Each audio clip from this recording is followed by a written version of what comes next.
प्यारे साथियों,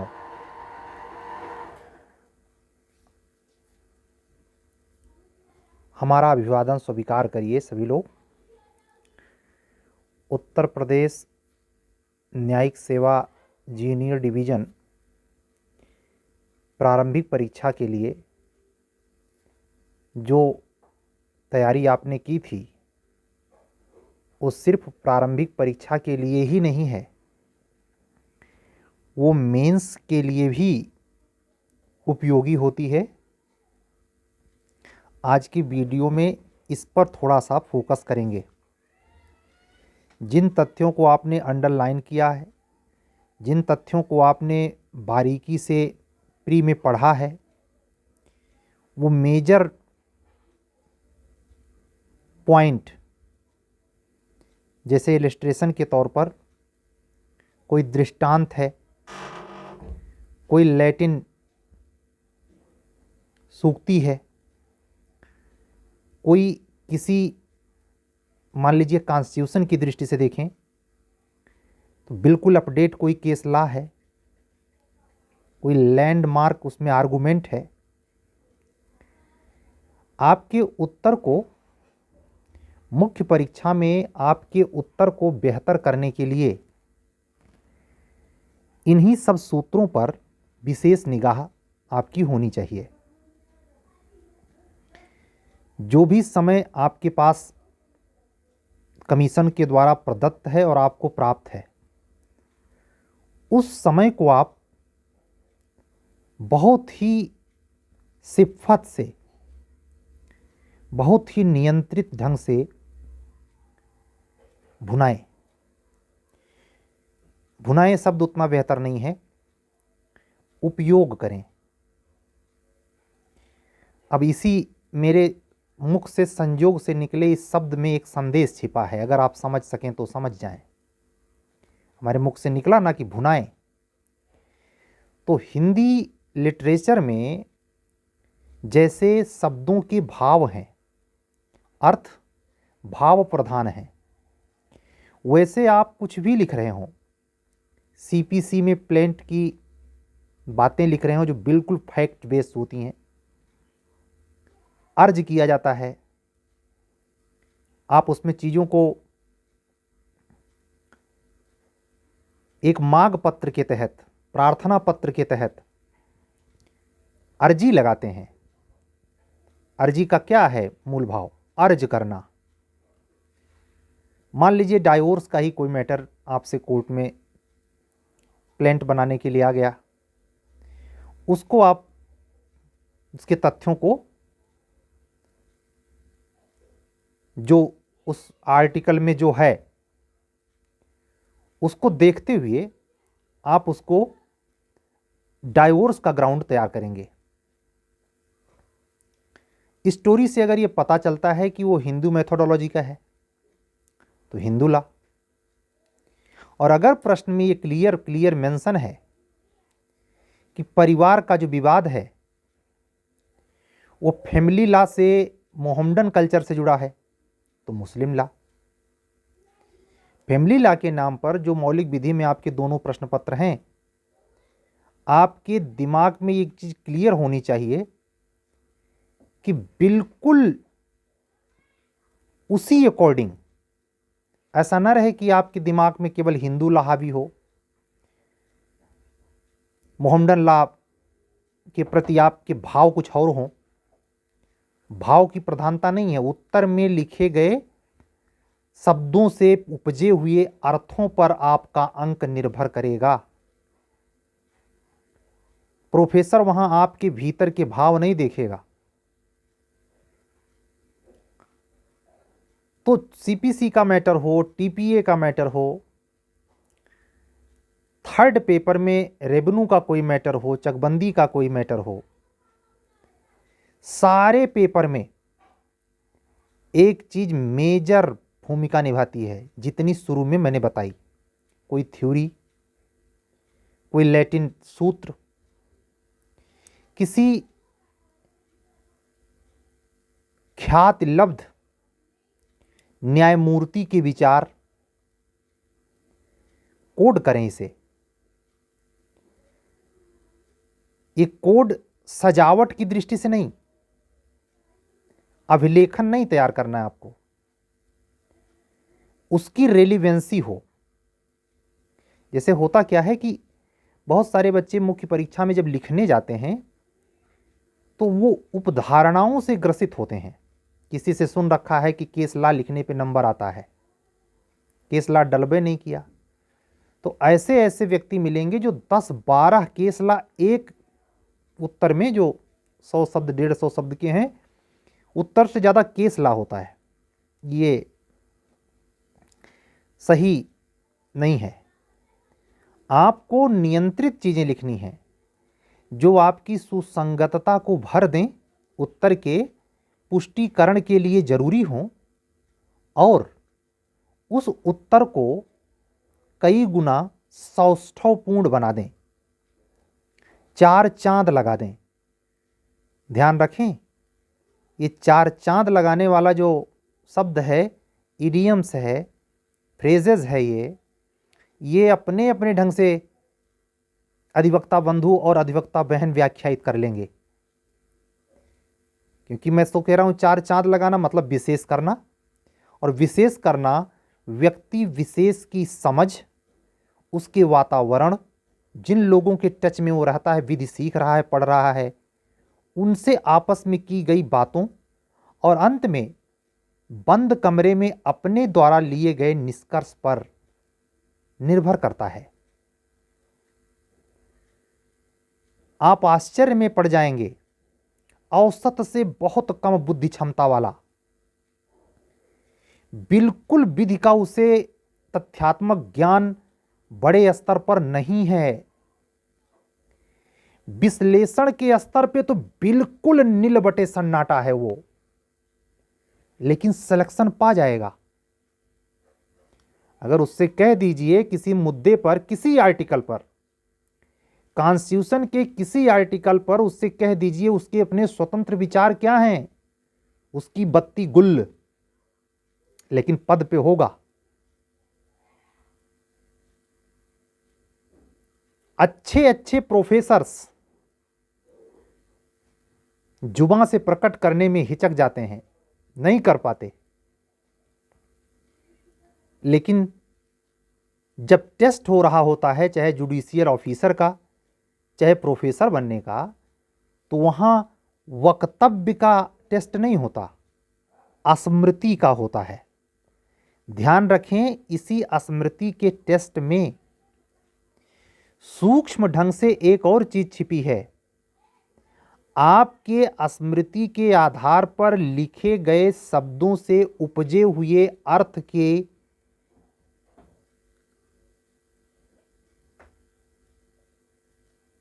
उपजे हुए शब्द के अर्थ की क्या कहें, अर्थ का वैभव कह सकते हैं। वो कितना वैभवपूर्ण है, उत्तर आपका कितना वैभवपूर्ण है, फिर वही बात आके टिकती है, 4 चांद लगा कि नहीं। 4 चांद लगाने के लिए आप किन अवधारणाओं से ग्रसित हैं। अगर आपके भीतर तरह तरह की मान्यताओं में एक मान्यता यह भी है कि केवल केस ला डालने से या उत्तर को कई पेज लिखने से या इस धारणा से भी ग्रसित हो सकते हैं कि एग्जामिनर कॉपी सभी क्वेश्चन नहीं, शुरू और लास्ट के पढ़ता है केवल। ये जितने धारणाएं हम बता रहे हैं, ये प्रतियोगिता जगत की हर परीक्षा में चलती हैं। शुरुआत अच्छी होनी चाहिए, लास्ट अच्छा होना चाहिए, बीच में कुछ भी लिख दीजिए। मेरा व्यक्तिगत दृष्टिकोण है, आपकी कॉपी जांच के दौरान किस दरिया में पड़ रही है, इस मुगालते में पड़े बगैर आप अपना सर्वोत्कृष्ट दें और प्रमाणिक दें। सर्वोत्कृष्ट का मतलब अपेक्षा से अन्य लोगों से बेहतर करें। प्रमाणिक मतलब कल्पना आधारित विधि के उत्तर नहीं होते। वो उत्तर बिल्कुल विधि के आपके अध्ययन के आधार पर ही होते हैं। जो वेयर एक्ट के सेक्शन में जो बातें लिखी हैं उसका जो कॉन्सेप्ट निर्मित होता है, प्रश्न में पूछे गए निष्कर्ष या उत्तर के लिए अगर वह चीज मेंशन नहीं है, परीक्षक वही ढूंढता है। अगर वो नहीं पाता है तो बिल्कुल काट देता है, जीरो कर देता है। कितना पेज भरे हों क्या फर्क पड़ता है। विधि के प्रश्नों के उत्तर में मूलतया इस बात का ध्यान रखें कि बिल्कुल सही और गलत की अवधारणा पर उसकी डिपेंडेंसी हो, उस पर वो निर्भर करते हों। जहां तक रही सामान्य अध्ययन के उत्तर की बात, तो मैं आपसे स्पष्ट कहूंगा 2018 एपीओ मेंस के दरमियान ही ये पता चल गया था कि जानकारी प्रधान जीएस है। जानकारी प्रधान का मतलब बिल्कुल अद्यतन। और आप जानते हैं, अगर आपका परिवेश ग्रामीण अंचल का है और आपका पढ़ाई लिखाई हिंदी माध्यम में हुआ है, तो आपको उस स्तर का जीएस जो इस समय प्रचलन में है और उसको पढ़ने के जो स्रोत हैं, मेरा व्यक्तिगत मानना है कि अगर आप पिछले 10 महीने से सतर्क नहीं हैं तो इन चंद दिनों में आप बहुत कुछ नहीं कर पाएंगे। इसी मुख्य परीक्षा में जो 23, 24, 25 मई को होनी है, वही अधिवक्ता बंधु अथवा बहन सतर्कता पूर्वक बेहतर नंबर जीएस की मुख्य परीक्षा में लाएगा जिसने कम से कम 8-10 महीने पहले से काम किया है। अब से शुरू करने वाला उस अनुपात में बेहतर नहीं कर पाएगा। इसका मतलब यह है कि जो साल भर पहले का करंट अफेयर्स वो देख रहे हैं, खाली आप ये मानते हैं कि करंट अफेयर्स में चीजें मुझे याद नहीं थी, गलत। मुख्य परीक्षा मात्र याददाश्त की परीक्षा नहीं है, याददाश्त की परीक्षा केवल प्री है। मुख्य परीक्षा में याददाश्त के साथ साथ उसके प्रस्तुतिकरण की भी परीक्षा है।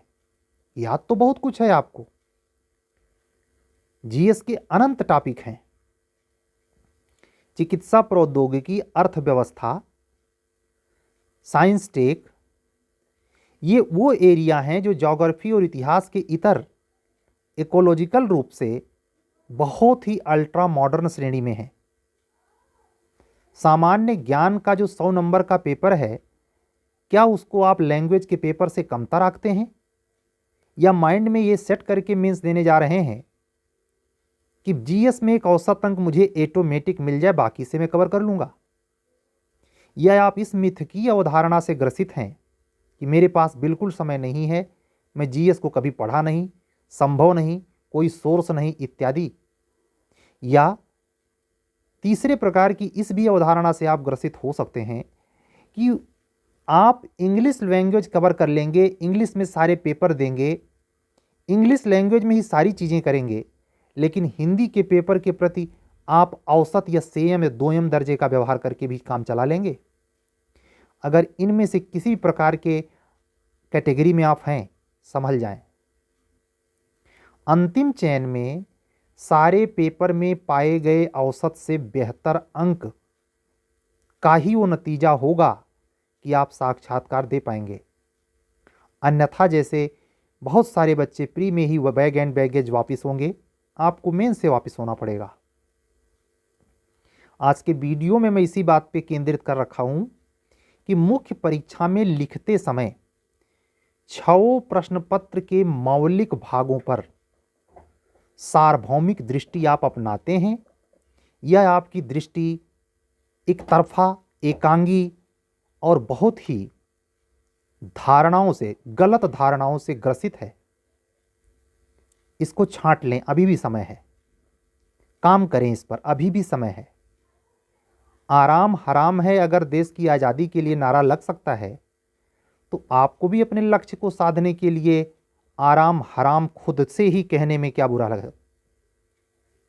क्यों बुरा फील हो भाई? किसी दूसरे को दिखाने के लिए नहीं, बहुत क्लोज से क्लोज व्यक्ति को प्रकट करने के लिए नहीं, मुख्य परीक्षा में बेहतर करने के लिए करें।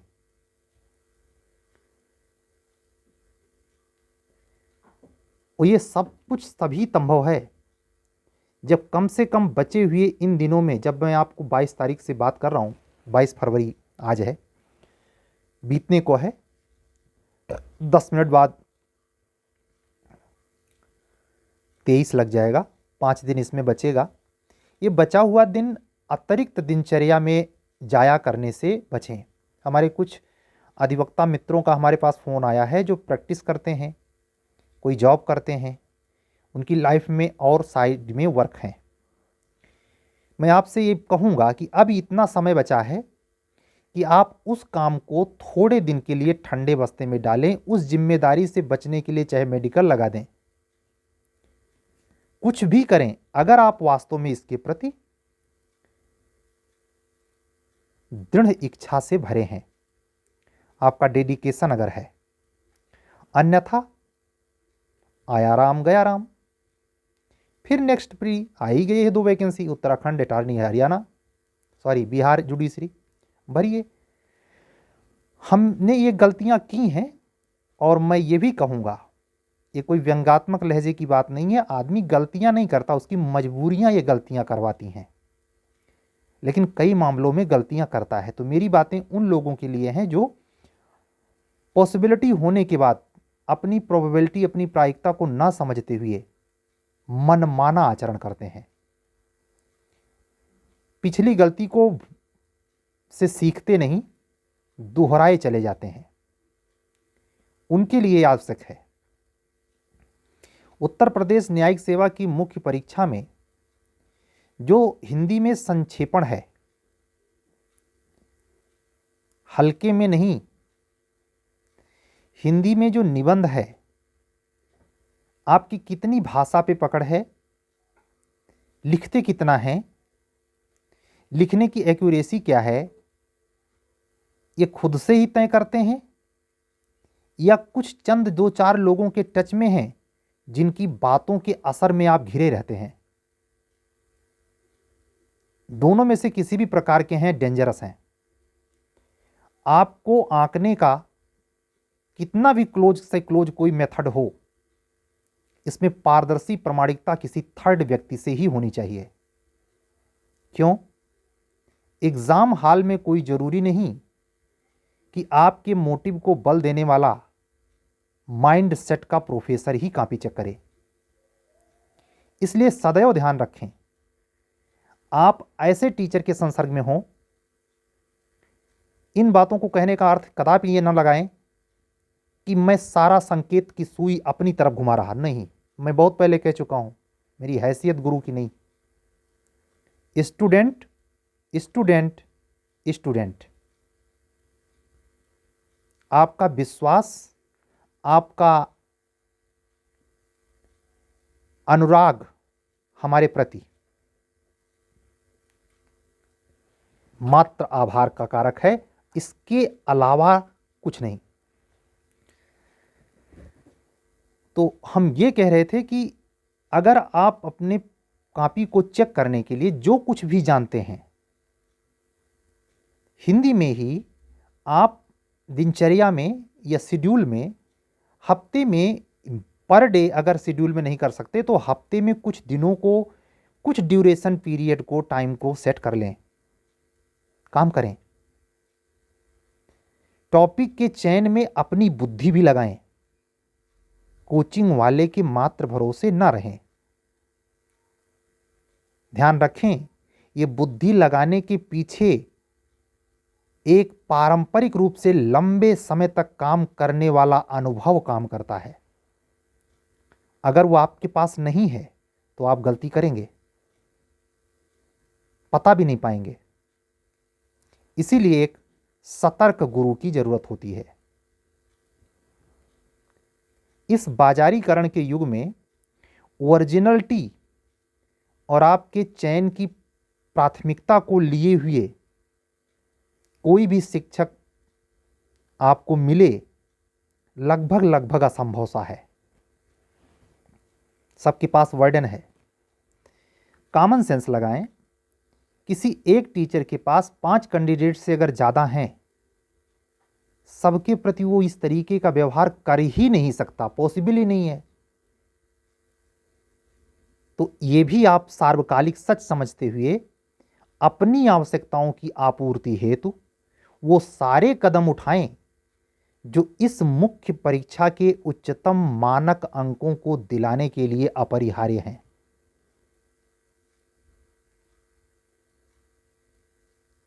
सुन रहे हैं आप हमको? हम शुरुआत में 3 दिन यानी कल नहीं, परसों नहीं, 2 दिन पहले सीपीसीपी क्लास हम कंटिन्यू कर रहे थे। रोका हमने। उस क्लास के बारे में भी हमारे पास कॉल आई कि बहुत ही महत्वपूर्ण है। मैंने अनुभव किया है इधर 2 महीने में सूखा नहीं, भयंकर सूखा है अच्छे मार्गदर्शन का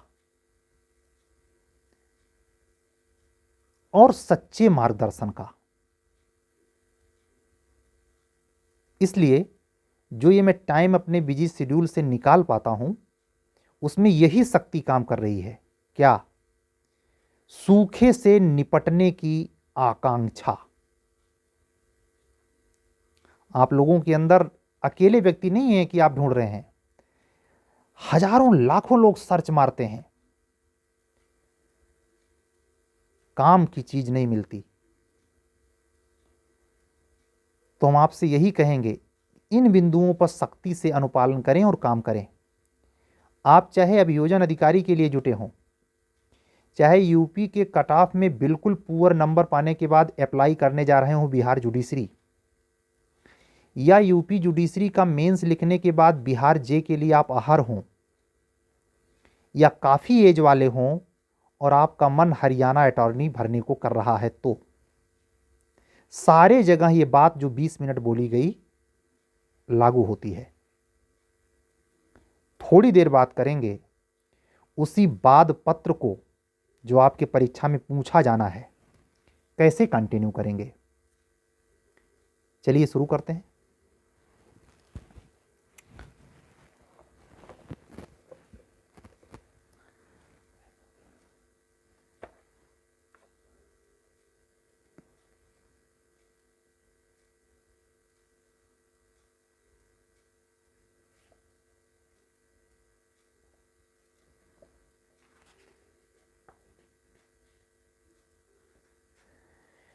वाद के आवश्यक तत्व।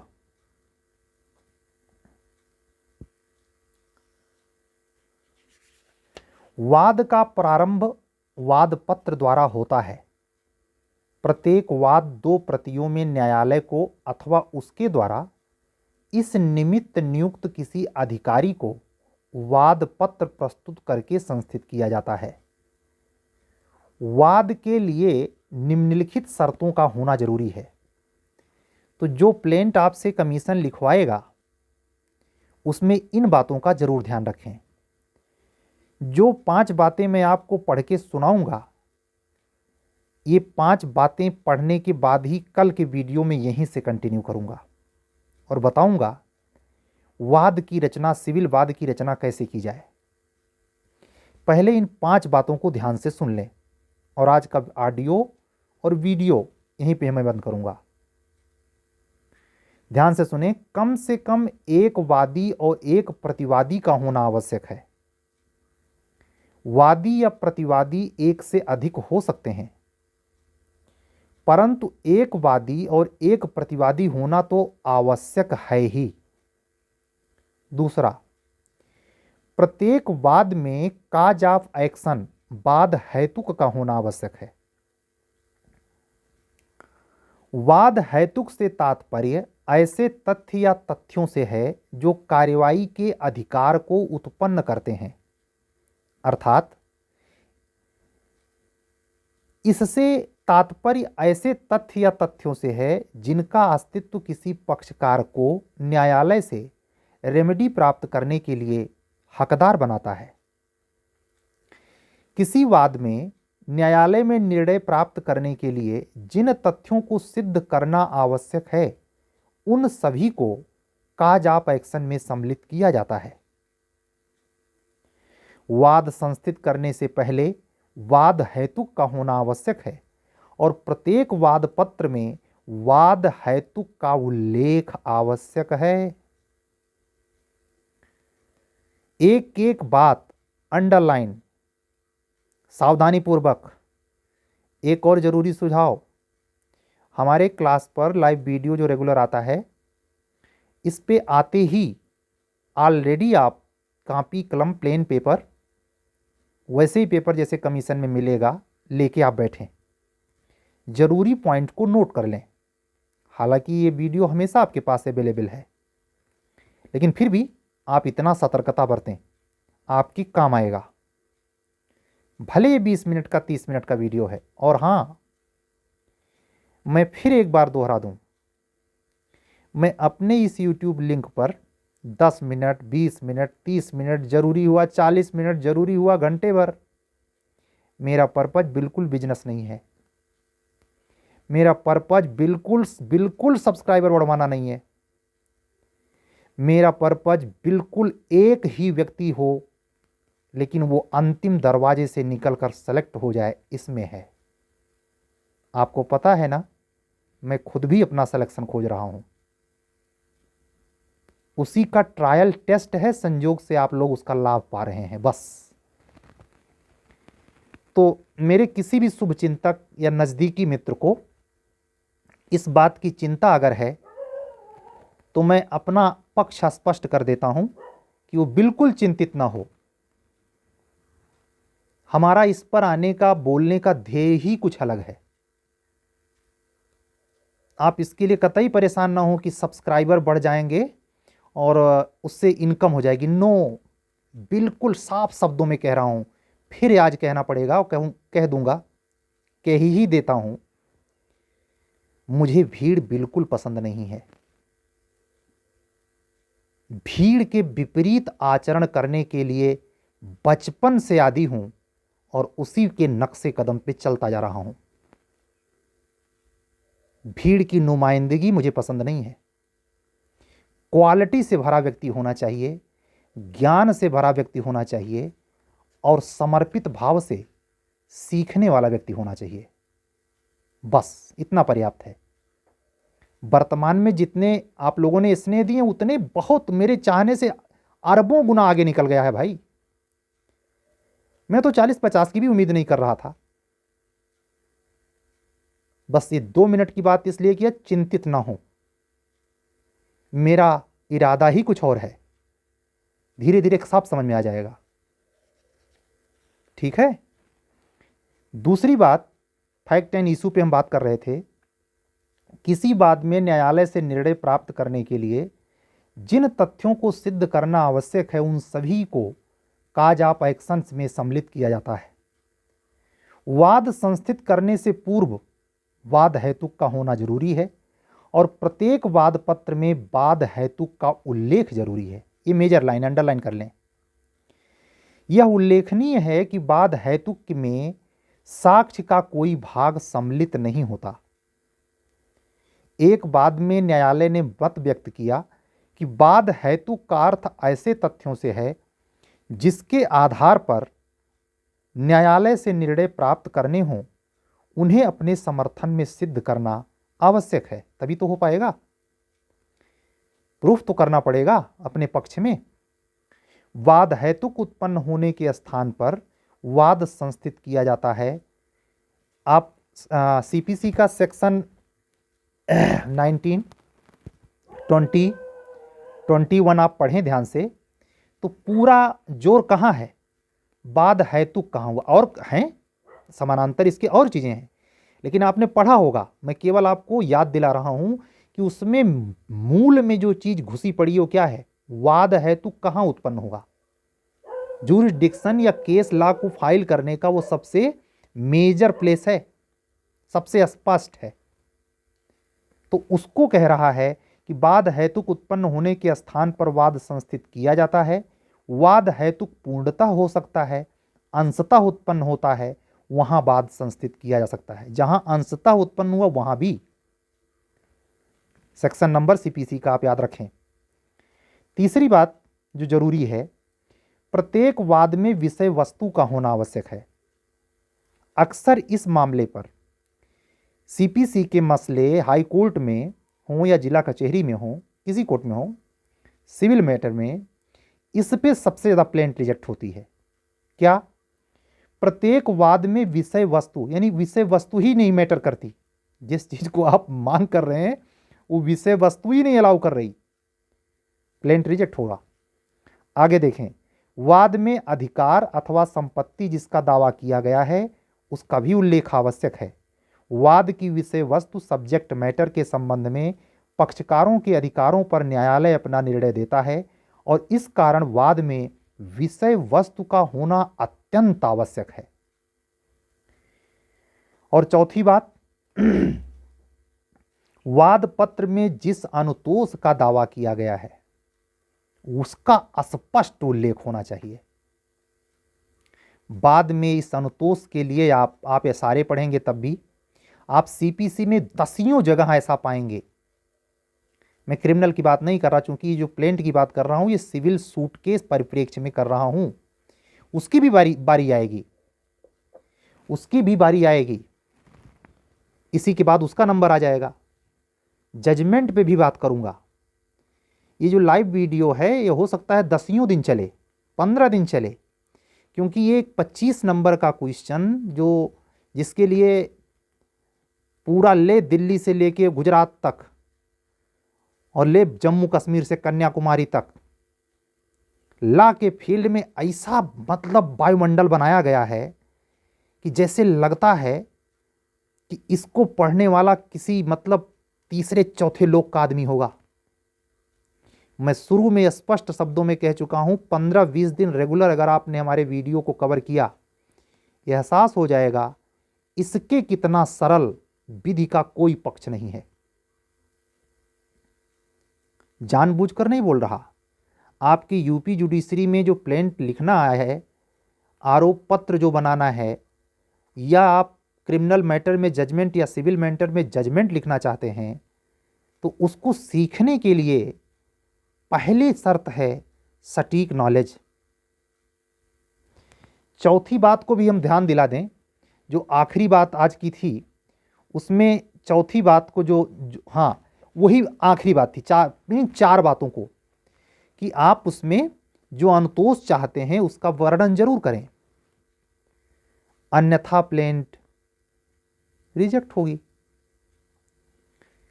हाई कोर्ट लेवल पर बता रहा हूं, चाहे लखनऊ पीठ हो चाहे इलाहाबाद की पीठ हो, अगर ना यकीन आए आप समय निकालकर कोर्ट में जब बहस चल रही हो देखें इस अधकचरे ज्ञान को। मैंने अपनी इन्हीं आंखों से देखा है, लर्नर वकील सीनियर वकील से ज्यादा मुंशी से सीखता है। इससे बड़ा अभिशाप क्या हो सकता है? इमेजिन करें, सीनियर से वो बार बार टोका टाकी नहीं कर सकता, उनकी एक गरिमा है, और वो भी जानबूझ के एक दूरी बनाए रखता है जूनियर से। उसके सामने मुस्कुराएगा नहीं, नॉर्मल नहीं रहेगा, उसको खुलकर बोलने का अवसर नहीं देगा। अपनी उसकी पेशे की मजबूरियां हैं। लेकिन मेरा सवाल वहां नहीं है, सवाल यहां है, अगर एक मुंशी आपको सिखा सकता है तो उसकी वजह क्या है? रेगुलर मोटे दिमाग से भी किया गया अभ्यास अगर कारगर है, और इतने बारीक काम में कि जहां एक कामा एक फुल स्टॉप की भी इंपॉर्टेंस है प्लेंट में, वहां अगर वो मुंशी कारगर है तो आप क्यों नहीं हैं? मुंशी से तो कई लाख गुना बेहतर तब हैं जब आप चयनित नहीं है, केवल प्री निकाल लिए हैं। अब वो अनुभव लाना पड़ेगा, अब वो चाहिए प्रैक्टिशनर्स, अब वो चाहिए सीनियर। विवेक पर भरोसा रखिए, प्रामाणिकता पे भरोसा रखिए, और स्किल के अहंकार से दूर रहिए। पहुंच जाएंगे मंजिल तक। Suo motu. 35 मिनट पूरा हो गया। वीडियो थोड़ी सी लंबी जरूर है लेकिन सार्थक है। आज की हर बात अपने अर्थ को भरे हुए है। इस समय में जब आपकी मुख्य परीक्षा प्रतीक्षारत है, आप प्रारंभिक परीक्षा के रिजल्ट की बड़ी शिद्दत से प्रतीक्षा कर रहे हैं। मैं इस YouTube वीडियो पर लाइव ये कहना चाहता हूँ, मेरा कोई प्रत्यक्ष ही आकलन नहीं है रिजल्ट कब तक आ जाएगा, लेकिन मैं पूर्व में भी कह चुका हूँ कि कमीशन इस समय साक्षात्कार में व्यस्त है, तो ये प्रोबेबिलिटी बनती है कि मार्च लास्ट या अप्रैल के फर्स्ट सेकेंड वीक में आ जाए। हमने ये भी चर्चा अफवाह सुनी है कि 25 फरवरी तक आने वाला है, कल ही आ जाए, हम उसके पचड़े में नहीं जाते। इसीलिए दो मुद्दे पर मैं अब, आज तो मैंने इतनी बात कर भी दी, आइंदा अगर मेरे मुख से कभी भी बचे हुए आपके एग्ज़ाम के लास्ट डेट तक यानी 25 मई तक कभी भी इन दो बिंदुओं पर बात नहीं सुनेंगे। एक, रिजल्ट कब आ रहा है, कट ऑफ कहाँ तक जाएगी। सबसे ज़्यादा खतरनाक दो वायरस इस समय जुडिशरी के फील्ड में घूम रहा है, इससे बचना। रिजल्ट कब आ रहा है, कट ऑफ क्या है। ये कोरोना से बड़ा वायरस है, संभलना। चलता हूं। अगर मेरे चैनल पे नए हैं तो आप मेरा चैनल सब्सक्राइब कर सकते हैं, लाइक कर सकते हैं, शेयर करें, अन्य मित्रों तक पहुंचाएं। मुझसे अगर कांटेक्ट करना चाहते हैं तो ये व्हाट्सएप नंबर है 7705090393। ठीक है। कल हम एक रेगुलर वीडियो के साथ इसी प्लेंट के उस टॉपिक पर आएंगे कि प्लेंट की जो रचना होती है, वाद की रचना कैसे की जाती है, इस पर बात करेंगे। सबको हमारा राम राम। सब अपने अध्ययन में शिद्दत से लगें। अगर मेंस की देने की स्थिति में हैं तो भी, बॉर्डर पे हैं तो भी, बॉर्डर से थोड़ा नीचे हैं तो भी समय बचाएं। समय का अगर अपव्यय आपने किया तो समय आपको बख्शेगा नहीं। सत्यमेव जयते।